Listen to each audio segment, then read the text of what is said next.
ورجعنا لكم من جديد عشان نشوف مع بعض طريقة عمل كونتور الوجه، وهنشوف ازاي نقدر نصغر مناطق كتيرة داخل الوجه بس بعد الفاصل الصغير ده. معاكم قناة عالم ايمي ويومياتها. قبل ما نبدأ الفيديو معاكم ما تنسوش تضغطوا على لايك الجميل اللي بيشجعنا، وتشتركوا في القناة وتفعلوا الجرس على الكل عشان يوصل لكم كل فيديوهاتنا الجديدة الحصرية. اهلا وسهلا بكم من جديد. النهاردة هنتعلم مع بعض طريقة عمل الكونتور. هنعرف الاول يعني ايه كونتور. الكونتور دوت بيبقى عباره عن في انواع منه بتبقى الجل اللي هي بتتحط بعد كريم الاساس، وفي طبعا الانواع البودره اللي هي بتتحط مع البودره في الفينش النهائي بعد عمل المكياج.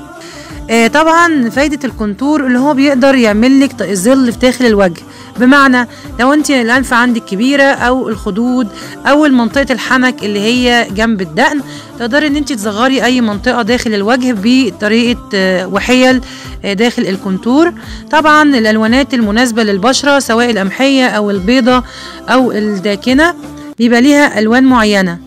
بتقدري طبعا تستشيري المركز اللي بتاخدي منه اللي هو بيبيع المستحضرات التجميل، هيقولك على الدرجة المناسبة لبشرتك، لان طبعا البشرة الداكنة اللون اللي هتستخدميه هيبقى اغمق طبعا من البشرة القمحية، وبالنسبة للبشرة البيضاء هيبقى داخل في الورديات والتحديد بتاعها مش هيبقى غامق قوي، لان طبعا عشان يبقى مناسب للون البشرة الخاص بيكي.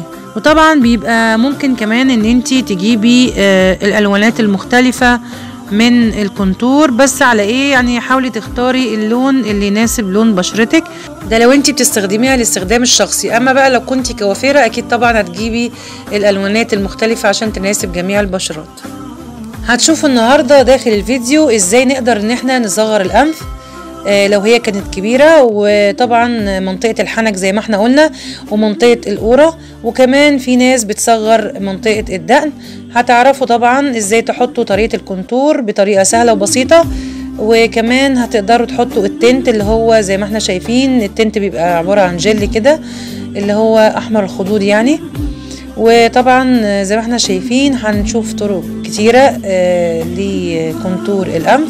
اتمنى النهارده الفيديو يفيدكم وتستفيدوا منه، وتقدروا ان انتوا تتعلموا الحيل الكتيره اللي بنعمل بيها الكونتور. وما تنسوناش في اللايك والاشتراك في القناه لو اول مره تتابعونا، واكتبوا لنا تعليقات وقولوا لنا رايكم في الفيديو، واشوفكم على خير في فيديو جديد على القناه، وقناه عالم ايمي ويومياتها. مشاهده ممتعه للجميع.